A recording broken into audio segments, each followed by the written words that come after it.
નમસ્કાર. સુરતમાં શેર માર્કેટમાં રોકાણના નામે 9.58 લાખ રૂપિયાની છેતરપિંડીનો ભેદ ઉકેલાયો.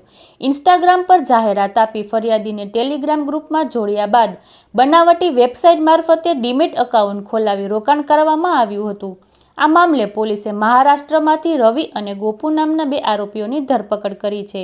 તપાસમાં એક બેંક ખાતામાં 1.47 કરોડ રૂપિયાના ટ્રાન્ઝેક્શન સામે આવ્યા છે, જ્યારે 13 ફરિયાદોમાં કુલ 40.48 કરોડની છેતરપિંડી થયાનું સામે આવ્યું છે. વધુ સમાચાર માટે જોડાયેલા રહો આરપી ગુજરાત ન્યૂઝ, રાજકોટ. એક ઇન્વેસ્ટમેન્ટ ફ્રોડના ગુનામાં જે સાયબર ક્રાઇમ પોલીસ સ્ટેશનમાં એફઆઈઆર દર્જ કરવામાં આવી હતી, એમાં કુલ 9,58,000 રૂપિયાની છેતરપિંડી વિક્ટિમ સાથે કરવામાં આવ્યું હતું. જેમાં જે વિક્ટિમ છે એમને ટેલિગ્રામ મારફતે ગ્રુપમાં એડ કરીને પછી એમની ખોટી લિંક એમની સાથે શેર કરવામાં આવી હતી અને એમને એમ કહેવામાં આવ્યું હતું કે તમારું જે રોકાણ છે શેર માર્કેટમાં ઇન્વેસ્ટ કરવામાં આવશે અને તમને વધારો નફો મળશે, અને ખોટી લિંકમાં ખોટી રીતે એમને રિટર્ન પણ જોવા મળતું હતું. અને જ્યારે વિક્ટિમે વિથડ્રો કરવાનો પ્રયાસ કર્યો ત્યારે ખબર પડી કે એમની સાથે છેતરપિંડી થઈ ગઈ છે, કેમ કે એ લોકો વધારાના ચાર્જ પણ માંગતા હતા અને વિથડ્રો કંઈક કરવા એ લોકોએ દીધા નથી.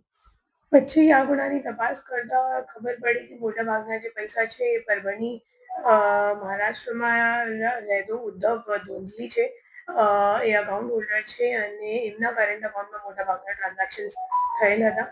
તો આપણી ટીમ અહીંયાથી ત્યાં પરભણી ગઈ અને એમની જ્યારે ધરપકડ કરવામાં આવી અને પૂછપરછ કરવામાં આવી તો ખબર પડી કે એમને ખોટું દસ્તાવેજી પુરાવો બેંકમાં રજૂ કરીને અને કલેક્ટર કચેરીમાં રજૂ કરીને ઉદ્યમ સર્ટિફિકેટ મેળવી અને current account Bank of India બ્રાન્ચમાં ખોલાવવામાં આવ્યું અને એમના જે અકાઉન્ટ છે એ પોતે કમિશન ઉપર જે બીજો આરોપી છે ગોપેન્દ્ર શિંદે એમને આપ્યું.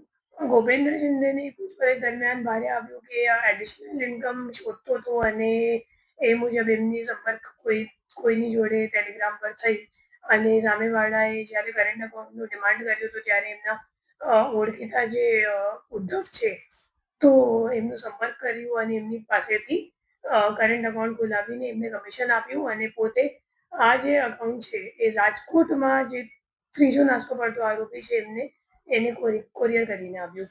અને હવે જે ગોપેન્દ્ર શિંદે છે એમને આ અકાઉન્ટમાં જેટલું ટ્રાન્ઝેક્શન થયું છે એ તમામ ટ્રાન્ઝેક્શન ઉપર 5% કમિશન મળતું હતું.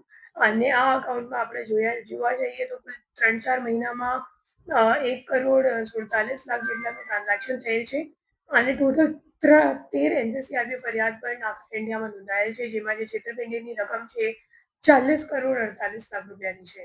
અને હવે જે રાજકોટવાળા નાસ્તો કરતો આરોપી છે એમને શોધવાનો આપણો પ્રયત્ન ચાલુ છે.